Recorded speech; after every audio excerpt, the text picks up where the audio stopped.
Good morning, Tobago. On Tobago updates, viewers. Well, as you said, we had quite a lot of activity happening last night into this morning with the arrival of the MVM Plendidora. The truckers there, they are the businessmen, they're just looking on. I mean, they, like everybody else, just want things to go back to normal. So we're hoping that this works just for the interim and that interim period does not last very long. I guess that's the impression that we're getting from everybody that's there on the scene. In the meantime, food security for Tobago continues to be a concern here on the island. And TADCO, the Tobago Agro Development Company, has been tasked with the responsibility of seeing what they can do to improve food security in Tobago.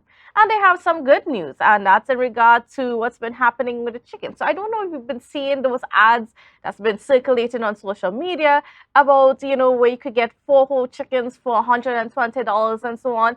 So to speak to us a little bit on that initiative and how did it go, and, I mean, as we're trying to figure out this whole thing, we are being joined by Mr. Ricardo Alfred, who is the chairman of TADCO. So a special good morning and welcome to you this morning, Mr. Alfred. How are you doing? Yes, I'm great. And good morning to Tobago and all listeners here. All right, great. So, well, we're talking this morning especially about that poultry initiative. I think it was the last year. September 9th. Yes, that you would have engaged a few farmers, given them chickens and so on, and the technical support to engage in poultry farming. And we saw the fruits of that labor this past couple weeks.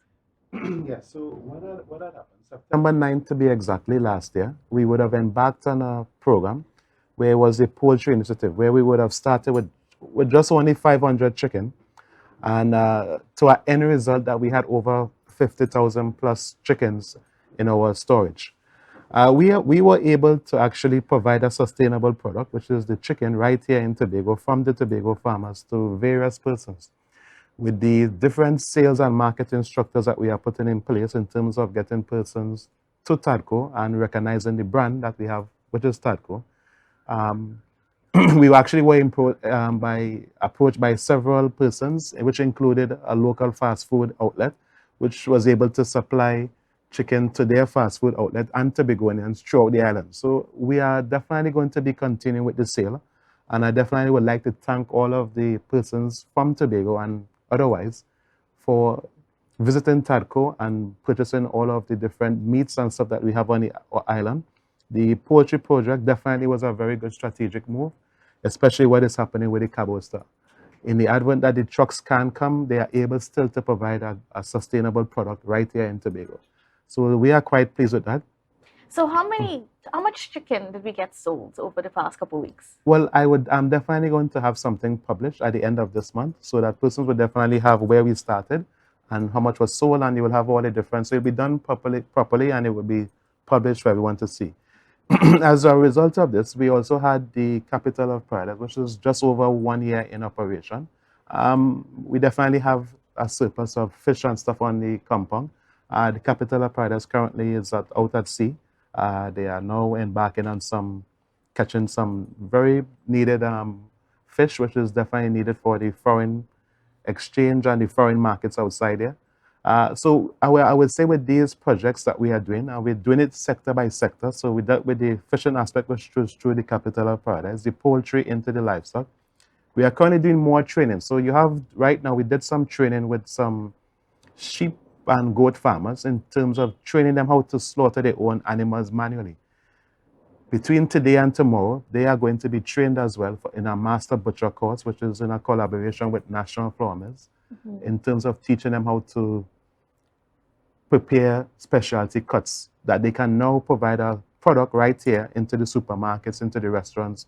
So they were trained first how to kill their animals. They were trained how to identify diseases and stuff through the various vets. I would want to really thank the division for this collaboration with the veterinary services in terms of assisting the staff at the abattoir, the marketing staff, and the entire division as well. All this could not really be done if we didn't have the help of the secretary as well, Ms. The secretary Natisha Charles Panton for really assisting and pushing these projects forward in terms of getting it all of the success that it's having. So we are going to be having a Lamb Fest very soon. This Lamb Fest definitely will engage the Tobago farmers in terms of producing a different specialty of different lambs that they're going to be doing. We're going to be having, so I'm appealing to persons, come out and see what we are doing. The aim of this really is to build capacity right here on the island. I know a lot of talk is happening with this Cabo Star and the vessel coming between Trinidad and Tobago. For me personally, now is the time that we need to have a conversation in terms of creating a CARICOM supply chain. We already have several CARICOM companies doing shipping throughout the island. Is a conversation needs to happen as relates to getting Tobago on that route so that when they go up the islands, there's no cargo really that needs to come to Tobago on a truck. All of the CARICOM islands are supplied by various companies through bulk packing and stuff like that. So we need to have the conversation now through the private sector of getting Tobago on the road. That would now engage regional trade and create a CARICOM supply chain, if you want to call it, where goods from elsewhere can come directly here and you can have that trade going on. Persons can now supply some of these Grenada, which is right there, and St. Vincent and all these different things. So we need to really start this conversation. I mean, just imagine persons saying that Tobago have no bread. I mean, it's quite interesting that persons are I mean, if that was the case, we need to really do some serious reflection. Well, certainly. I mean, we have quite a lot of bakeries on the island, but then it also goes back to the question of what's the capacity of Yes. these bakeries. And then, of course, we need the flour. And I don't know if the flour is not coming up to Tobago. At least these were the concerns that Yes. were expressed. If the flour is not coming or the other raw materials is not coming, we still have a challenge. But I mean, going back to how we started in terms of talking about the chicken and the different meats, it seems as though TADCO is is on its way to making sure where meat is concerned, we could, in a sense, sustain ourselves. Right, and that is the essence. So the essence behind it again is to really build this sector by sector. If any strategic plan, and I keep saying, will take at least 3 to 5 years before it is fully operational. I think that we are on that path. I want to really congratulate the 60 plus farmers who were definitely in the program. They would have learned a lot. We are going to be starting back the project very soon. We just have to streamline some items that we would have observed from the program. But all in all, it was a great program. I do really want to thank all of the Tobagonians for really assisting TADCO and to let them know that we are here for them and we need their continued support. We are going to be doing more projects very soon. We now venture into the livestock part, which is the animals, the goat and sheep, and Yes. There's more that is definitely going to be coming from that. No, so are we going to see an increase of farmers to be involved in the program as well? Right. So what we did with the poultry, we had embarked on a lot of training. So now we have to do some more training with the sheep and the goat farmers. We are not saying that they don't know what they are doing, but we just need to really streamline them in terms of everybody maintaining a certain standard so that we can have one person producing the same standard throughout.